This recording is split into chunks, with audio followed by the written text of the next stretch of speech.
ဒုက္ခလေလူလောကမှာအစဉ်ပြေတဲ့အခါမှာချမ်းသာလို့အစဉ်မပြေတဲ့အခါမှာဆင်းရဲဒုက္ခအကြက်တဲတွေတွေ့အဲ့ဒါလို့တွေ့လာတဲ့အခါမှာလည်းပဲ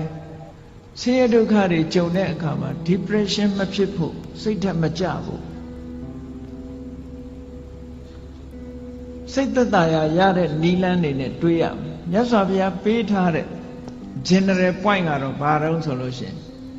ဘယ်အရာမှမမြဲဘူးတဲ့တခဏပဲဆိုတဲ့အတွေးလေးနဲ့သိခံပါဆင်းရဲတဲ့အတိုင်းအတာတစ်ခုကိုအဲ့ဒါနဲ့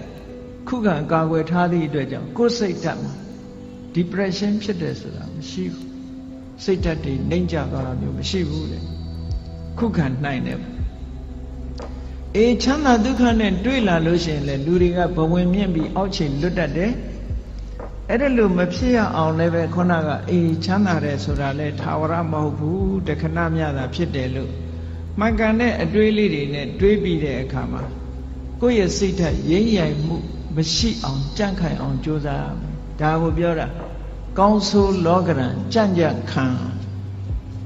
ဘဝကိုလှလှပပဒီဆောက်ခြင်းဟောဒီလောကရန်ခန္ဓာရည်ရှိဖို့ကြိုးစားရမယ်ဒါနံပါတ်1နော်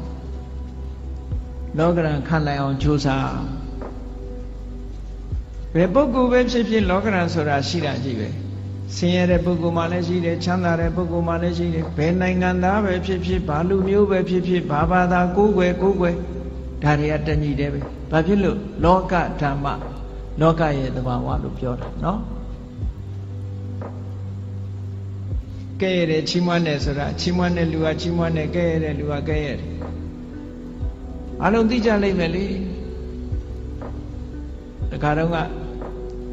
အမေရိကန်သမ္မတအရင်သမ္မတအီရတ်သွားတဲ့အခါကျတော့သတင်းစာဆရာတယောက်ကဖဏနဲ့ထုတယ်မဟုတ်လားဘာပဲဖြစ်ဖြစ်တခုခုအစော်ကားဆိုတာ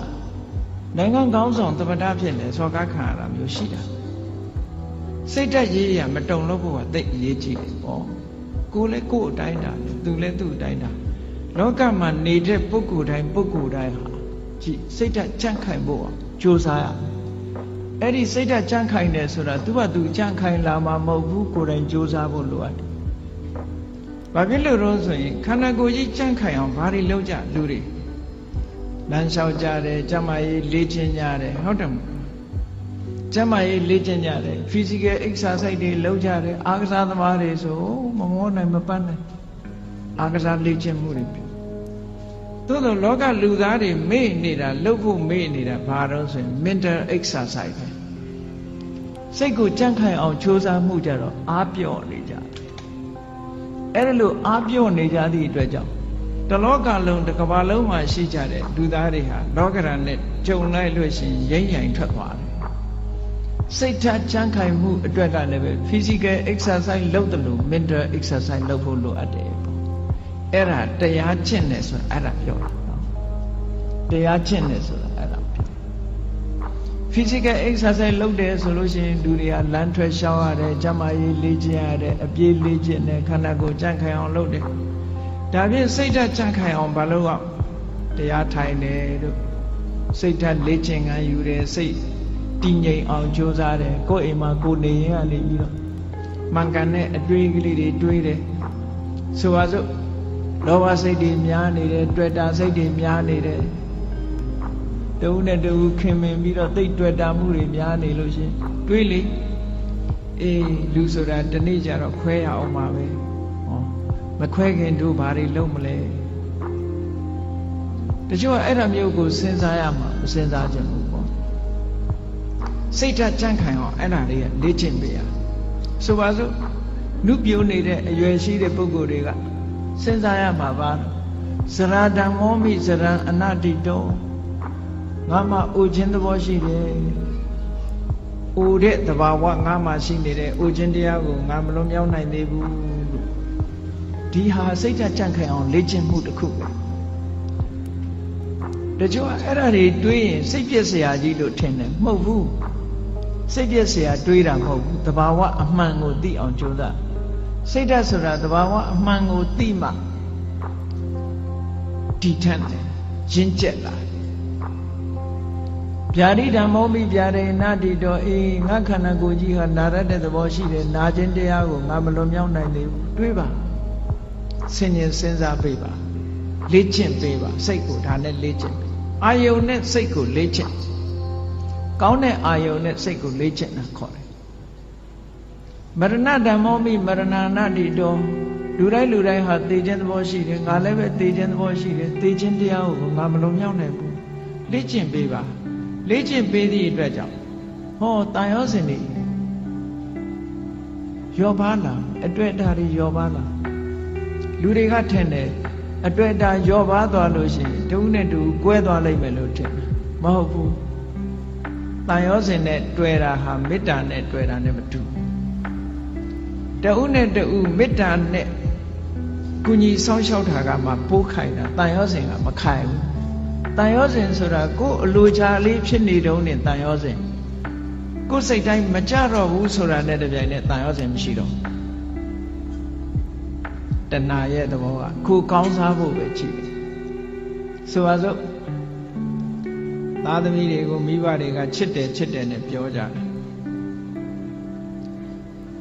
သားသမီးချစ်တာလားကိုကိုချစ်တာလားသေချာဆန်းစစ်ကြည့်အများကတော့ဖြေလိမ့်မယ်သားချစ်တယ်သမီးချစ်တယ်ပေါ့ဒါဖြင့်အဲ့ဒီသားသမီးကိုဘာကြောင့်ချစ်နေတာတုံးလို့မေးလိုက်လို့ရှိရင်ဒီသားသမီးလေးကိုကြည့်ပြီးတော့ကိုယ်စိတ်ထဲမှာစိတ်ချမ်းသာနေတယ်အာကိုနေတယ်ယုံကြည်နေတယ်ငါတက်ကြည့်ရင်ငါသားလေးကငါဆောင်းရှောက်မှာပဲငါသမီးကငါဆောင်းရှောက်မှာပဲနဲ့ဟောအာကိုမှုတွေတွေ့တာမှုတွေအဲ့ဒီလိုမျောလင်းချက်ကလေးတွေနဲ့ထင်တယ်အဲ့ဒီသားသမီးကကိုယ်ကိုဒုက္ခပေးလာပြီဆိုရင်မိဘတွေမလုပ်ကြတော့အိမ်ကနေနှင်ချပြီးအမွေပြတ်ကြော်ညာကြတယ်မဟုတ်လားအဲ့ဒါဖြင့်အဲ့ဒီသားသမီးကိုချစ်တယ်ဆိုတာဘာကိုချစ်တာတုံးလို့မေးလို့ရှိရင်ကိုယ့်ရဲ့ပျော်ရွှင်မှုကိုဖျက်ဆီးလာပြီးကိုယ့်ရဲ့ဘဝကိုထိခိုက်လာပြီးဆိုလို့ရှိရင်အဲ့သားသမီးချစ်တော့အဲ့ဒါကိုကြည့်မယ်ဆိုရင်မိဘတွေကတကယ်ချစ်တယ်ဘာကိုချစ်တာတော့ကိုယ့်ဘဝကိုချစ်တာပဲ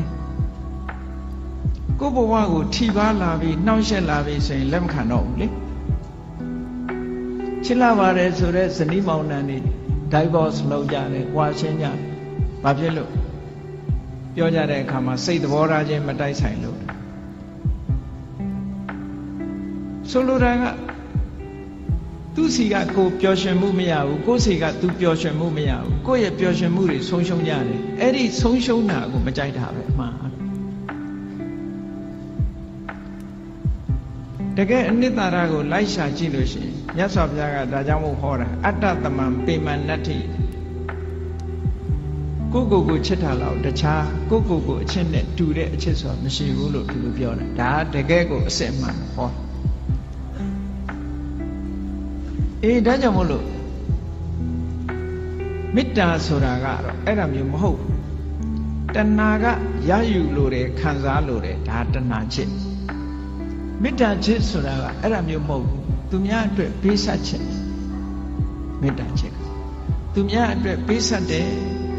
တဏှာကကိုယ့်အတွက်မေတ္တာကသူ့အတွက်လှုပ်တာကပို့ပြီးတော့ခိုင်မြဲတယ်ဘာဖြစ်လို့လို့ဆိုစဉ်းစားရတယ်သူ့အတွက်စဉ်းစားတာကိုယ့်အတွက်မစဉ်းစားဘူးဟိုတစ်ဖက်ကလည်းမေတ္တာနဲ့ဆိုရင်သူ့အတွက်စဉ်းစားတယ်ကိုယ့်အတွက်မစဉ်းစားဘူးအဲ့ဒီတော့သူ့အတွက်ဆင်ပြေးနေလို့ရှိရင်ဟောမကွဲမကွာဖြစ်တာပေါ့ဟိုလူကလည်းငါအတွက်စဉ်းစားတယ်ဟိုလူကလည်းငါအတွက်စဉ်းစားတယ်နှစ်ဦးကိုယ့်အတွက်ကြီးပဲစဉ်းစားတယ်လိုဘဖြစ်နေတဲ့အချိန်မှာတော့ကိုယ့်အတွက်ဖြစ်နေရင်ခြေနှက်တယ်ကိုယ့်အတွက်မဖြစ်တာနဲ့တပြိုင်နက်ခွဲကြရောအဲ့တော့မေတ္တာချစ်နဲ့တဏှာချစ်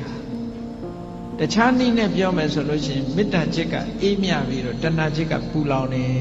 တဏှာရဲ့နောက်ွယ်မှာဘာတွေလာတော့ဆိုတောကဆိုတာရောက်လာစိုးရိမ်တာတွေပူဆွေးတာတွေဒါတွေဖြစ်လာ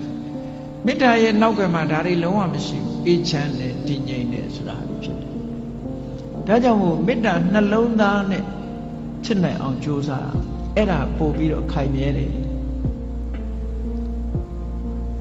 စိတ်ဓာတ်ကြံ့ခိုင်မှုနဲ့ပတ်သက်ပြီးတော့ဒါဟုတ်မြတ်စွာဘုရားလောကရန်နဲ့ကျုံလာပြီဆိုလို့ရှိရင်ကြံ့ကြံ့ခံနိုင်အောင်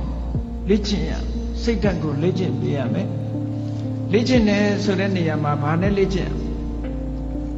သမထကျင့်စဉ်တစ်ခုကိုကျင့်တာလဲဒါလေ့ကျင့်တာပဲ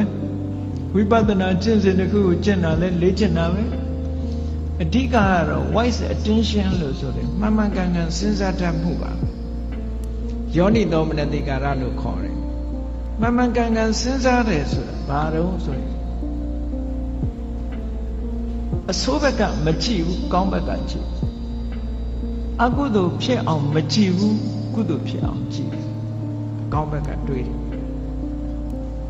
အရာရာမှာအကုန်လုံးအကောင်းဘက်ကတွေးရမှာလားလို့ဆိုတော့ဒီလိုတော့မဟုတ်ပါဘူးမှန်ကန်တဲ့ဘက်ကအကောင်းဘက်ကစဉ်းစားနိုင်တတ်ရမယ်အဆိုးဘက်ကကြည့်လို့ရှိရင်အဆိုးဆိုတာအပြစ်ကိုကြည့်တဲ့အခါမှာအရာရာမှာအမှန်ကိုကြည့်ဖို့လိုအပ်တယ်ပေါ့ဆိုပါစို့လူတယောက်ပေါ်မှာကိုယ်ကဒေါသဖြစ်တယ်ဒေါသဖြစ်တယ်ဆိုတာ तू ဘာအတွေးနဲ့ तू ဒေါသဖြစ်တယ်လဲလို့ဆိုရင်အေးဒီကောင်ကငါ့ကိုစော်ကားတယ်တက်စော်ကားတာပဲဆိုတဲ့အဲ့ဒီအတွေးတွေနဲ့တွေးလိုက်မယ်ဆိုလို့ရှိရင်ဒေါသဖြစ်လာမှာအဲ့ဒီအတွေးမဟုတ်ဘဲနဲ့ပြောင်းပြီးတော့တွေးလိုက်တယ်အေး तू ဆဲတာ तू ဆိုးတာငါကပ်ပါတာမဟုတ်ဘူးငါနဲ့မဆိုင်ဘူး तू ဆိုး तू ခံလိုက်မယ်ငါမပတ်သက်ဘူးလို့ဆိုရင်သူ့ပုံမှာဒေါသမထွက်ပြန်ဘူး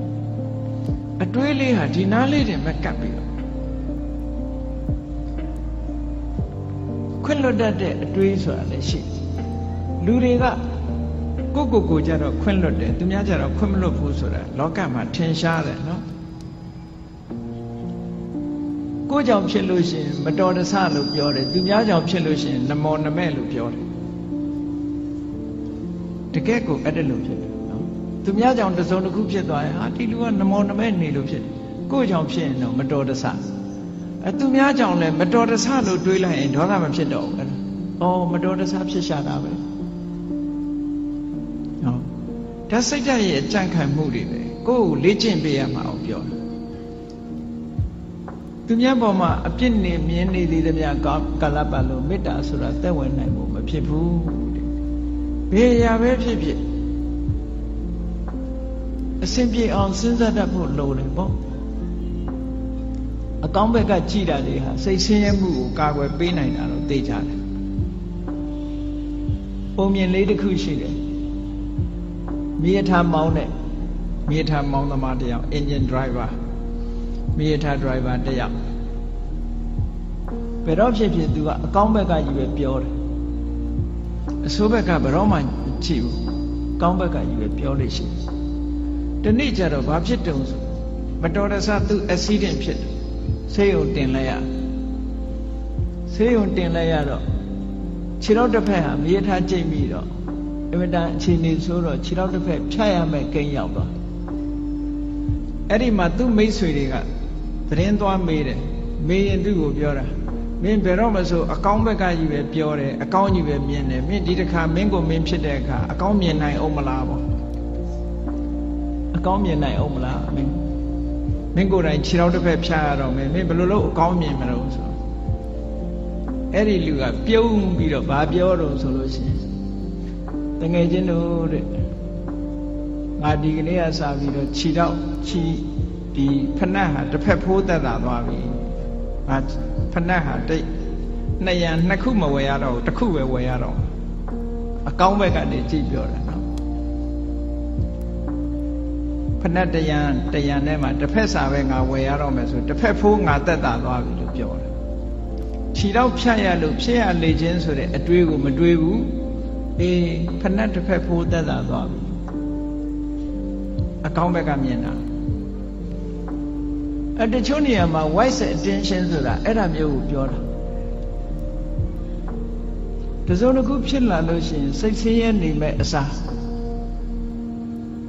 အကောင်းဘက်ကလှည့်တွေးပြီးတော့လှုပ်တင်လှုပ်ထိုက်တာလှုပ်အောင်ဒါပြောတာနော်လှုပ်တင်လှုပ်ထိုက်တာစိတ်ပူပန်တာနဲ့လှုပ်တင်လှုပ်ထိုက်တာဆိုတာနဲ့တခြားစီတချို့ကမကောင်းတာဖြစ်ပြီဆိုလို့ရှိရင်စိတ်ထဲကပူပန်ပြီးတော့ဘာလို့မှမသိညာလို့မှမသိစိတ်တွေဆင်းရဲပြီးတော့အဲ့ဒါလိုနေတယ်အဲ့ဒါလိုမဟုတ်ဒါအဖြေမဟုတ်ဘူးအ ဖြေမဟုတ်ဘူးစိတ်ပူပန်နေမဲ့အစားပူပန်မှုကိုလျှော့ချပြီးတော့မလုပ်သင့်တယ်ဆိုတာကိုစဉ်းစားဖို့ပဲလိုအပ်တယ်ဟောလားစိတ်ရဲ့စွမ်းရည်တွေကိုဒီလိုလေ့ကျင့်ပြရမယ်ပြော